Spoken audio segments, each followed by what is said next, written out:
Bismillah ar-Rahman ar-Rahim. President of the Economic and Social Council, Ambassador Munir Akram, President of the General Assembly, Mr. Volkan Bozkır, Secretary General of the United Nations, Mr. Antonio Guterres. It is a pleasure to make this opening statement at the Economic and Social Council's Financing for Development Forum under Pakistan's presidency. The deliberations of the forum this year are critical as the world battles the coronavirus and its massive socio-economic fallout.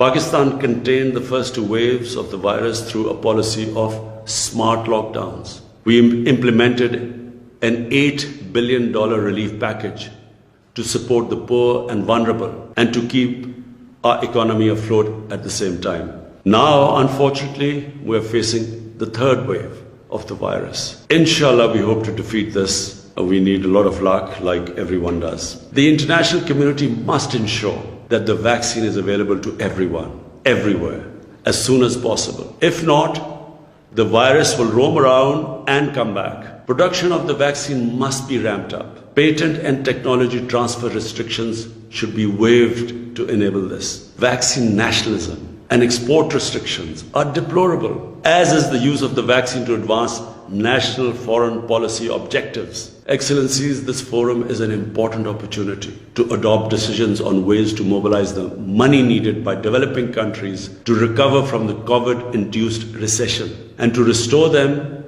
on the path to achieving the Sustainable Development Goals by 2030. Last April, I proposed a global initiative on debt relief. I'm glad to say that the G20's debt suspension has been extended. Its scope needs to be enlarged to encompass all vulnerable countries, especially the small island developing states. Private creditors must participate in providing debt relief and restructuring. In January of this year, at the UNCTAD meeting, I proposed a 5-point agenda for emergency financial support to developing countries, including debt relief and restructuring, SDR creation, redistribution, larger concessional finance, and an end to illicit financial flows from the developing world. I warmly welcome the proposal from the IMF Managing Director to create $650 billion in new SDRs and appreciate the support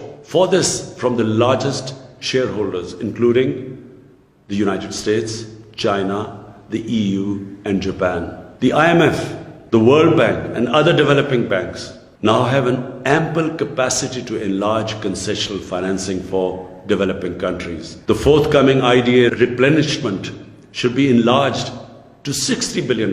Developing countries should also be able to borrow from the market at the prevailing low interest rates which are available to the developed countries. The Liquidity and Sustainability Facility proposed by the Economic Commission for Africa could be one of the ways to achieve this. The Panel on Financial Accountability, Transparency and Integrity, the FACTI panel, has proposed 14 recommendations to halt the outflow of trillions of dollars from developing countries. These recommendations should be endorsed by the United Nations and all financial institutions. The stolen assets of developing countries must be returned immediately and, more importantly, unconditionally. While speaking to the FACTI panel, I had proposed the imposition of a global minimum corporate tax to avoid profit shifting and tax avoidance by large corporations. I endorsed the recent US proposal for such a global minimum corporate tax.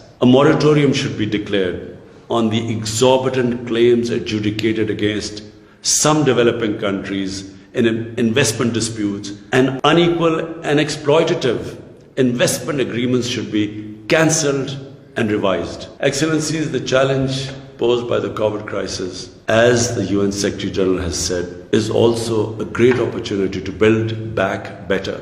We must seize this opportunity to transform the world economy into one that is development oriented and environmentally sustainable. Pakistan's carbon emissions are among the lowest in the world, yet we are one of the most seriously affected and vulnerable country due to climate crisis. We have embarked on an ambitious program to create a green Pakistan through reforestation by planting 10 billion trees over the next 3 years, and introduction of renewable energy, electric vehicles, and a moratorium on coal-burning power plants. The developed nations must fulfill their commitments under the Paris Agreement and mobilize $100 billion annually in climate finance, as they have promised. 50% of this must be devoted to adoption programs of developing countries. The United Nations is well placed to take the lead in formulating and coordinating the implementation of a plan to make the transition to a green global economy. I hope that the UN will create an inclusive, multi-stakeholder mechanism to do so. Excellencies, we are at a critical point in world history. The COVID pandemic has dramatically illustrated humanity's oneness and interdependence. We must disavow power rivalries and geopolitical competition. We must opt for unconditional international cooperation. Together we must construct a new peaceful, equitable and sustainable world order. I thank you.